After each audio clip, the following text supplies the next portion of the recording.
आज के इस वीडियो लेक्चर में हम बात करेंगे फ्लावर्स के जो सेमी टेक्निकल डिस्क्रिप्शन जो होते हैं उनकी बात हम इसमें करेंगे। यानी कि एक प्रारूपी पुष्पीय पादप का अर्ध तकनीकी विवरण कि किस तरीके से हम किसी भी पौधे को पूरी तरह से डिस्क्राइब कर सकते हैं, उसके हर एक कैरेक्टर को हम कैसे समझा सकते हैं, साथ ही साथ उसका जो फ्लावर है उसके अंदर जितने भी पार्ट्स हैं उनको हम किस सिंबल से, किस पर्टिकुलर सिंबल से उनको डिनोट करें, और उनको डिनोट करने के बाद कैसे हम उसका जो फ्लोरल फार्मूला है यानी कि जो पुष्प सूत्र है उसको हम कैसे दिखा सकते हैं। अगर किसी भी फ्लावर का हम पुष्प सूत्र बना लेते हैं, ठीक से उसको अगर हम डिस्क्राइब कर लेते हैं, तो उस पुष्प सूत्र से ही हम बता सकते हैं कि इस पर्टिकुलर इस फ्लावर के अंदर ये फ्लावर किस फैमिली से रिलेट करता है, और साथ ही साथ ये कौन सा प्लांट ये डिस्क्राइब कर रहे हैं। यानी कि उसके जितने भी कैरेक्टर्स हैं हम सिर्फ और सिर्फ एक फ्लोरल फार्मूला से यानी कि पुष्प सूत्र से ही हम बता सकते हैं। तो आई होप कि आपको समझ में आएगा। तो चलिए स्टार्ट करते हैं।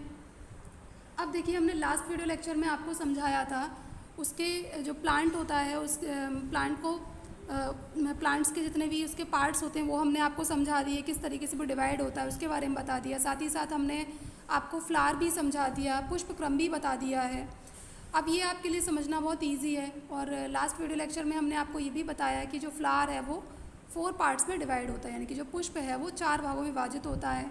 तो उनके नाम क्या होते हैं? कैलिक्स है, ठीक है, कैलिक्स, उसके बाद कोरोला है, उसके बाद एंड्रोशियम है और गाइनेशियम है।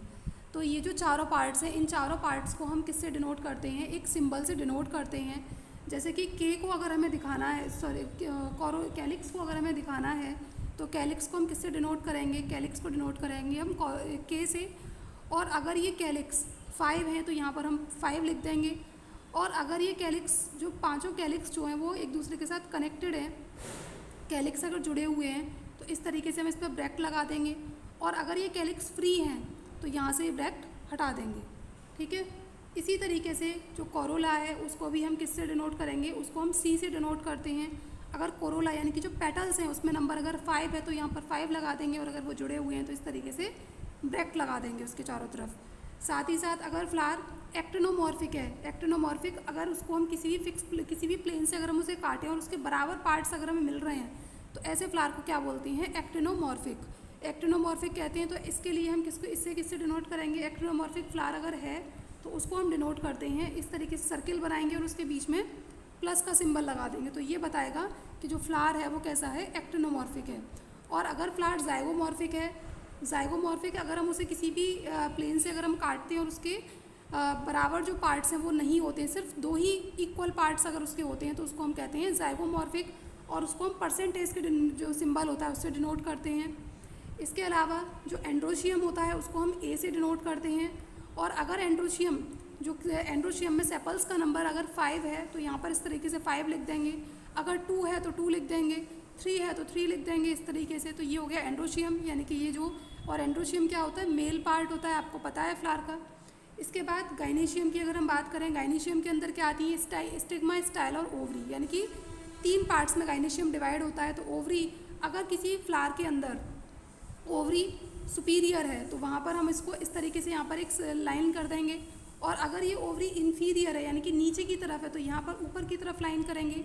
और अगर ये अगर ये ओवरी जो है, ओवरी अगर ये बीच में है, ना तो ऊपर है ना नीचे है, तो यहाँ पर ऐसे लाइन कर देते हैं। तो उससे पता लग जाता है कि जो ओवरी है वो ऊपर है, ये ना तो ऊपर है ना ही नीचे है।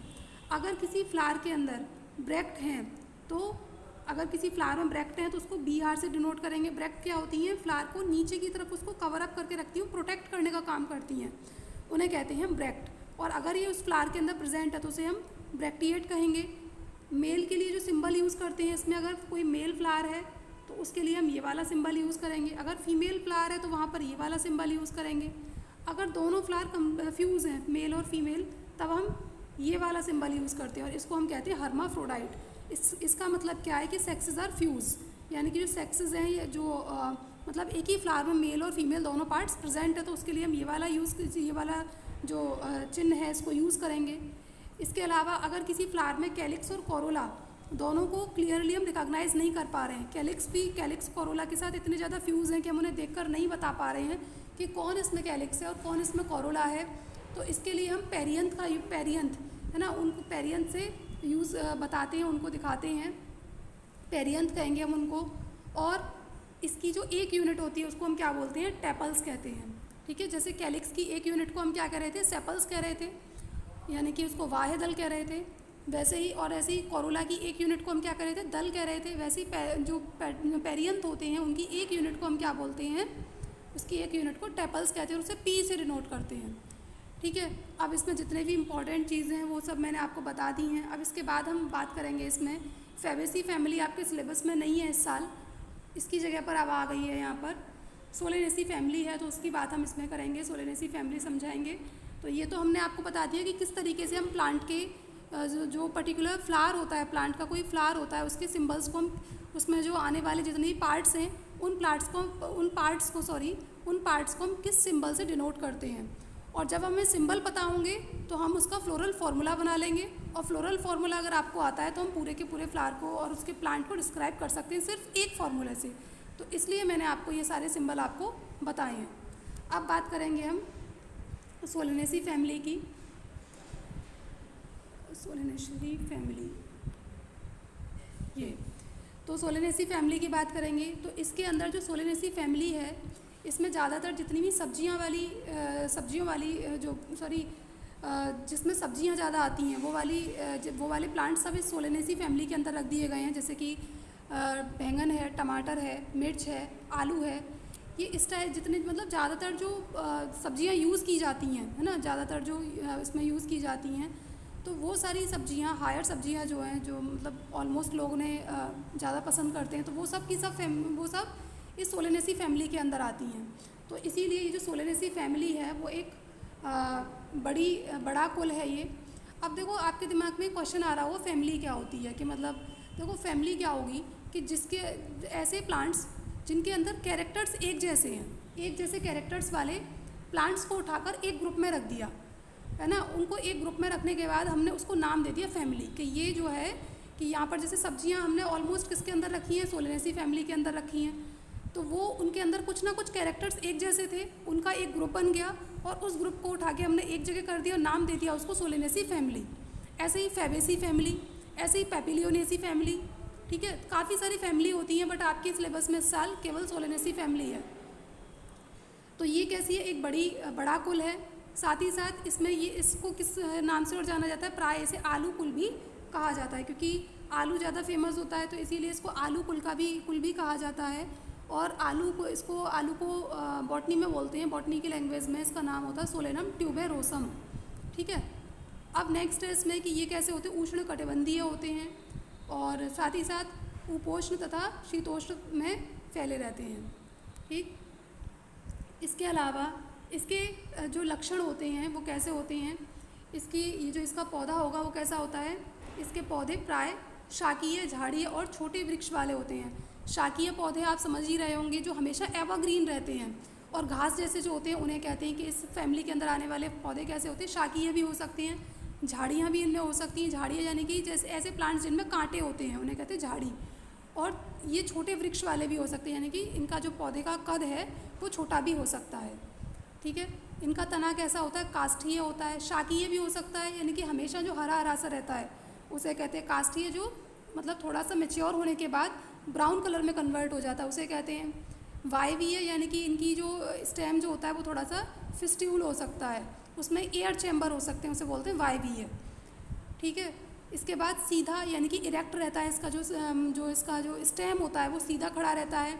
सिलेंडराकार होता है, उसे अगर आप पकड़ के देखेंगे उसको तो वो कैसा होता है, राउंड आपको लगेगा, है ना। तो सिलेंडराकार होता है इसका तना। साथ ही साथ शाखित होता है, ये तो आपको भी मालूम है कि अगर कोई स्टेम है तो जाहिर सी बात है कि उसके अंदर शाखाएं तो होंगी, ऑलमोस्ट सबके अंदर होती हैं, कुछ को अगर छोड़ दिया जाए तो ठोस होगा अथवा खोखला होगा। ठीक है, फिस्ट्यूल हो सकता है या सॉलिड हो सकता है। और रोम युक्त होता है, यानी कि अगर उसके स्टेम को देखें तो उस पर हेयर लाइक स्ट्रक्चर्स अगर हैं तो उसे हम कहेंगे रोम। और अरोमित भी हो सकता है और उस पर ये रोम नहीं भी हो सकते हैं। भूमिगत होता है जैसे कि आलू, सोलेनम ट्यूबेरोसम इसका नाम होता है। पत्तियां कैसी होती हैं, एकांतर होती हैं, ये मैंने आपको समझाई हैं। जो पत्तियां एक के बाद एक आती हैं उन्हें एकांतर कहते हैं। सरल भी हो सकती हैं, ये भी समझाई हैं। कर्मी संयुक्त पिच्छाकार भी हो सकती हैं, यानी कि जो नीम की पत्तियाँ होती है ना कनेक्टेड होती हैं, उनकी बात समझ गए होंगे आप लोग। ऐसे करके जो होती हैं यूँ, ये पत्ती फिर यहाँ से एक पत्ती, तो ये कनेक्टेड होती है, पिच्छाकार होती हैं। अनुपर्ण यानी कि यहाँ पर अगर छोटे स्पाइन लाइक स्ट्रक्चर्स निकले हुए हैं तो इन्हें अनुपर्ण कहते हैं। और वो क्या करते हैं, प्रोटेक्शन देने का काम करते हैं। जालिका विन्यास इस तरीके से, रेटिकुलेट वेनेशन ऐसा अगर है तो उसे हम कहेंगे जालिका विन्यास। और पैरेलल वेनेशन जो है उसको आप फाइंड आउट करेंगे। वैसे मैंने आपको ये समझा दिया है, लास्ट वीडियो लेक्चर में समझाया है पैरेलल वेनेशन, आप उस वीडियो को देख लीजिएगा। अब नेक्स्ट है इसमें कि पुष्प क्रम कैसा होगा, इसका एकल होगा। एकल मतलब क्या होता है कि पूरे प्लांट के ऊपर सॉलिटरी एक्सिलरी है, यानी कि एक्साइल पर अकेला निकला हुआ फ्लावर, एक्साइल पर अकेला निकला हुआ फ्लावर अगर होगा तो उसे हम कहेंगे, चाहे यहाँ से निकल रहा है चाहे ना यहाँ से निकल रहा है, लेकिन एक ही है एक बार में, तो उसे कहेंगे एकल हो सकता है। कक्षीय भी हो सकता है, ये साइड से निकलने वाले इनको कहते हैं। ससीमाक्षी, ये मैंने कल की वीडियो लेक्चर में समझाया है, और इसका एग्जाम्पल है जैसे कि सोलेनेसी में। नेक्स्ट है इसमें कि फूल कैसा होगा, उभयलिंगी या त्रिज्य सममिति होगा। त्रिज्य सममिति मतलब उसको अगर हम कहीं भी किसी भी प्लेन से काटें और उसके बराबर पार्ट अगर हमें मिल रहे हैं, जैसे कि ये है और हमने इसे कहीं से भी काटा, इसका हर एक पार्ट इक्वल मिल रहा है, उसे कहेंगे त्रिज्या सममिति। और उभयलिंगी यानी कि मेल और फीमेल एक ही फ्लावर के अंदर है। कैलिक्स इसमें कैसे होते हैं, ऑलमोस्ट इस फैमिली के अंदर आने वाले प्लांट्स के 5 बाह्य दल होंगे और संयुक्त होते हैं, दीर्घ स्थीय होते हैं, कोर स्पर्शी होते हैं। पुष्पदल विन्यास है ना, पुष्पदल विन्यास भी मैंने आपको समझाया, कोर स्पर्शी, कोर छादी, इम्ब्रिगेट, ये सब मैंने आपको बता दिए हैं लास्ट वीडियो लेक्चर में। इसमें अब कुछ ऐसा है नहीं है। इसके बाद है कि कोरोला 5 होते हैं, ऑलमोस्ट 5 होते हैं, यानी कि सबके कैरेक्टर्स को उठाकर दिखाया गया है कि मतलब ऑलमोस्ट इसमें ऐसा होता है, तो वो जो ज़्यादा सुपीरियर कैरेक्टर है उसको यहाँ पर दिखाया गया है। ठीक है, तो ऑलमोस्ट इस सोलेनेसी फैमिली के अंदर आने वाले जो फ्लावर्स होते हैं उनमें 5 दल होते हैं, संयुक्त होते हैं, कोर स्पर्शी, पुष्पदल विन्यास होता है। ठीक, इसमें यानी कि एंडोशियम भी ऑलमोस्ट 5 होंगे, दलग्न होंगे, जयांग इसमें द्वयंडपी होगा, यानी कि इसमें जो कार्पल्स हैं उसमें, कार्पल्स आप समझ ही गए होंगे, जो नीचे की तरफ उसमें ओवरी के नीचे होते हैं, चैम्बर लाइक स्ट्रक्चर उन्हें बोल देते हैं कार्पल, ऐसे इस तरीके से उन्हें कहते हैं। और इसके साथ साथ तिरछी अंडाशय, ऊर्ध्वावर्ती और द्विकोष्ठी और इसका जो प्लेसेंटा होता है, प्लेसेंटा इसका जो है वो कैसा होता है, फूला हुआ होता है। इसमें बहुत सारे बीजांड इसके अंदर होंगे, यानी कि बीज उसके अंदर होते हैं। और इसका जो फल है वो कैसा होता है, संपुट अथवा सरस होता है। देखो बेटा, ये जो फैमिली है सोलेनेसी, इसके जो कैरेक्टर्स हैं आपको रटने पड़ेंगे। ये चीज़ें आपको मैंने आपको पूरा के पूरा ये चैप्टर आपको समझा दिया है, और इसमें ये कुछ ऐसी टर्म्स हैं जो आपको रटनी पड़ेंगी। जैसे कि ब्रैक्टिएट है, उसको हम BR से डिनोट करते हैं। एक्टिनोमॉर्फिक है, उसको हम सर्किल है और सर्किल में हमने प्लस का सिंबल लगा दिया, इससे डिनोट करते हैं। तो बेटा ये चीज़ें रटने वाली हैं, आपको ये रटनी ही पड़ेंगी। अगर आपको नहीं याद है तो इसको बार बार लिख कर देखिएगा। कैलिक्स है तो उसको हम CK से डिनोट करते हैं, तो इसके लिए कुछ, क्योंकि ये फैक्ट हैं और फैक्ट हमेशा रटने पड़ते हैं इसलिए। इसके बाद जैसे कोरोला है उसको हम C से डिनोट कर रहे हैं, एंड्रोशियम है उसको A से डिनोट कर रहे हैं, गाइनीशियम है तो उसको G से डिनोट कर रहे हैं। तो ये चीज़ें आपको रटनी पड़ेंगी। इसके अलावा ये जो फल हैं ये चीज़ आपको ये देखनी पड़ेंगे, सरस है और संपुट है। और इसके अलावा इसका ये क्या हो गया, बीज जो पुष्पीय सूत्र है, यानी कि ये पूरा का पूरा इसका जो निचोड़ है वो इस फॉर्मूले के अंदर आ गया कि इसके अंदर आने वाले, मैं चाहती तो आपको सीधे सिर्फ ये पुष्प क्रम बता देती, ये जो पुष्पीय सूत्र है इसे बता देती और पूरी फैमिली को डिस्क्राइब कर सकती थी, लेकिन मैंने ऐसा इसलिए नहीं किया क्योंकि आपको ये सारी टर्म्स आपको बताना ज़रूरी था, इसलिए। अब देखो यहीं से हम बता सकते हैं कि जो इसके अंदर आने वाले जो फ्लावर होंगे वो कैसे होंगे, एक्टिनोमॉर्फिक होंगे, हर्माफ्रोडाइट होंगे। कैलिक्स इसमें कितने होंगे, 5 होंगे और कैसे होंगे, कनेक्टेड होंगे। कोरोला इसमें 5 होंगे, वो भी कनेक्टेड होंगे। एंड्रोशियम इसमें 5, एंड्रोशियम में जो स्टेमन्स है उसका नंबर 5 होगा और वो भी कैसे होंगे, कनेक्टेड होंगे। और कोरोला और एंड्रोशियम एक दूसरे से कनेक्टेड है, यानी कि इस तरीके से होगा, ये कोरोला है और यहाँ पर लगे हुए एंड्रोशियम होंगे। इसके अलावा जो गाइनीशियम है उसके अंदर 2 कार्पल होंगे और ओवरी कैसी होगी, इसकी सुपीरियर होगी। तो मैं आपको यहीं पुष्प सूत्र से ही बता सकती थी, लेकिन ये सारी चीज़ें आपको डिस्क्राइब करना ज़रूरी था, इसलिए।